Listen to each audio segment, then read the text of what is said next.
مزاجی سے نہ کرے، اس طرح مسلمان نہ بنے کہ اس کے مسلمان بننے پہ باقی لوگ کافر بن جائیں. ایسے نہیں کرنا چاہیے. محبت پیار سے ان کو سمجھائے اور ان کو دین کی طرف لے کے آئے. محبت پیار ایسا نسخہ ہے کہ گھر کے سارے لوگ دین کے اوپر آ جانا آسانی سے آ جاتے ہیں. ایک مرتبہ لاہور کا ایک نوجوان میرے پاس آیا. اب اس کی شادی 1-2 مہینے پہلے ہوئی تھی اور شادی کے چند ہی دنوں بعد یہ سلسلے میں داخل ہو گیا، بیعت ہو گیا. اب اس نے چہرے پہ داڑھی بھی سجا لی، نمازیں بھی پڑھنی شروع کر دیں، تو نیکی پہ آ گیا. اللہ کی شان کے ایک دن میرے پاس آیا، غصے میں تھا. میں نے پوچھا خیریت ہے؟ کہنے لگا بس حضرت کیا بتاؤں، یہ جو میری بیوی ہے نا، اس نے بس مجھے بہت ستایا ہوا ہے. میں نے پوچھا کیا ہوا؟ کہنے لگا کہ کہتا ہوں تو نماز نہیں پڑھتی، سر پہ دوپٹے کا خیال نہیں رکھتی، اور بالکل اس کو تو دین کا کوئی احساس ہی نہیں ہے. یہ تو اس نے تو میرا جو ہے نا جینا حرام کر دیا ہے. خیر خوب اس نے غصے میں چند باتیں کہیں. تو جب اس نے غصے میں باتیں کر لیں تو پھر میں نے اس سے پوچھا کہ اچھا یہ بتاؤ کہ جب شادی ہوئی تھی اس وقت آپ دیندار اسی طرح تھے جیسے آج ہیں، یا آپ بھی اسی طرح کے تھے؟ کہتے نہیں جی اس وقت تو میں بھی نمازیں نہیں پڑھتا تھا. اصل میں شروع میں دونوں ایک ہی جیسے تھے اور آپس میں پسند کی شادی تھی یہ. تو میں نے کہا کہ بھائی آپ بھی اسی جیسے تھے اور آپ بھی نمازیں نہیں پڑھتے تھے، تو آپ نے ایسی ہی بیوی پسند کی، تو بیوی تو وہی ہے نا، کوئی بدلی تو نہیں ہے. مگر فرق یہ پڑا کہ آپ نے اس مجلس میں آنا شروع کیا اور آپ نے دین کی باتیں سنی تو آپ نے دین کو قبول کر لیا اور اب آپ کی زندگی نیکی دینی والی بن گئی ہے. کہنے لگے ہاں یہ بات تو ٹھیک ہے. میں نے کہا یہ بتائیں کہ آپ کی بیوی نے کتنی نصیحتوں کی محفل اٹینڈ کی ہے؟ کہنے لگے وہ تو نہیں آتی. میں نے کہا کوئی اور دینی محفل اٹینڈ کی ہو جہاں اس کو دین کی طرف کسی نے ترغیب دی ہو، بلایا ہو؟ کہنے لگا نہیں.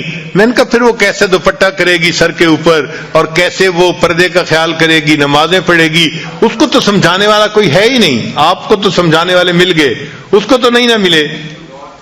تو اب اس کو فیل ہوا کہ بھائی حضرت جی مجھے آہستہ آہستہ نا اس بات پہ لے آئیں گے کہ اچھا اس کو محفلوں میں لایا کرو، تو یہ تو کام لمبا ہو جائے گا نا.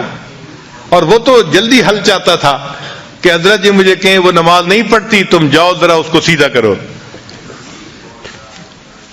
خیر جب میں نے دیکھا کہ بھائی یہ خاموش تو ہو گیا ہے لیکن اس کے دل سے ابھی غصہ ختم نہیں ہوا، تو پھر میں نے اس سے بات کی. میں نے کہا دیکھیں آپ ہر سنت پہ اب عمل کرنے لگ گئے ہیں نا؟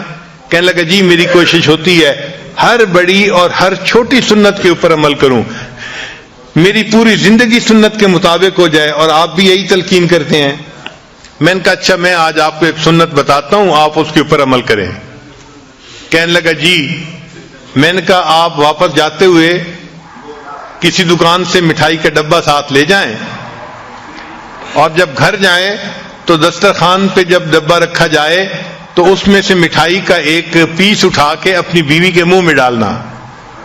جب میں نے کہا تو مجھ سے پوچھا جی.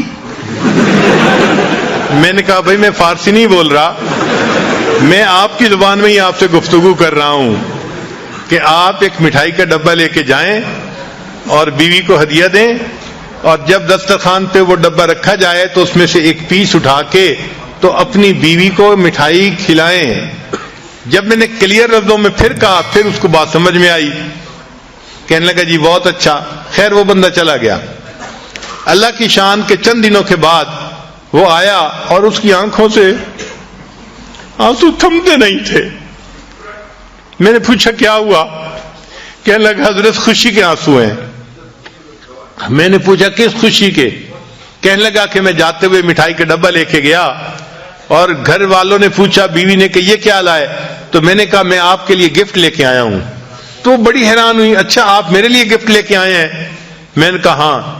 تھوڑی دیر کے بعد پھر کھانے کا وقت آیا تو کھانے کے دسترخوان پر کھانا لگ گیا اور وہ مٹھائی کا ڈبہ بھی وہیں تھا.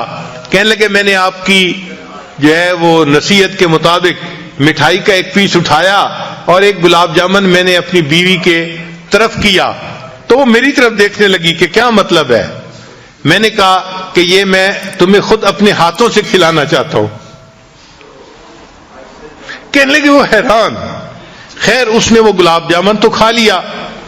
پھر اس کے بعد تھوڑی دیر وہ سر جھکا کے بیٹھی رہی, کچھ سوچتی رہی. پھر مجھے کہنے لگی آپ نے آج ایسا کیوں کیا ہے, پہلے تو کبھی نہیں کیا. تو کہنے لگا کہ میں نے اسے کہا کہ نبی حضرت نے مجھے بتایا کہ یہ نبی علیہ الصلوۃ والسلام کی سنت ہے, میں نے اس سنت کے اوپر عمل کیا ہے. کہنے لگا جب میں نے یہ بات بتائی اس میری بیوی کی آنکھوں میں سے آنسو ٹپک پڑے اور وہ کہنے لگی اچھا یہ نبی علیہ السلام کی سنت تھی. میں نے کہا ہاں. تو کہنے لگی اچھا کیا میں بھی اور سنتوں پہ عمل کر سکتی ہوں؟ تو میں نے کہا ہاں کر سکتی ہو. تو کہنے لگے وہیں بیٹھے ہوئے میری بیوی نے وعدہ کیا کہ میں آج کے بعد نمازیں بھی پڑھوں گی اور پردہ بھی کروں گی اور شریعت کے اوپر مکمل پابندی کر کے سنتوں والی زندگی میں بھی اختیار کروں گی. نبی علیہ الصلوۃ والسلام کی ایک سنت نے پورے گھر کے ماحول کو بدل کے رکھ دیا اور وہ بچی نیک بن گئی اور بعد میں وہ بچی عالمہ بھی بن گئی. تو گھر کے اندر نیکی کا ماحول رکھنا, نیکی کی تلقین کرتے رہنا, یہ خاوند کی ذمہ داری ہوتی ہے.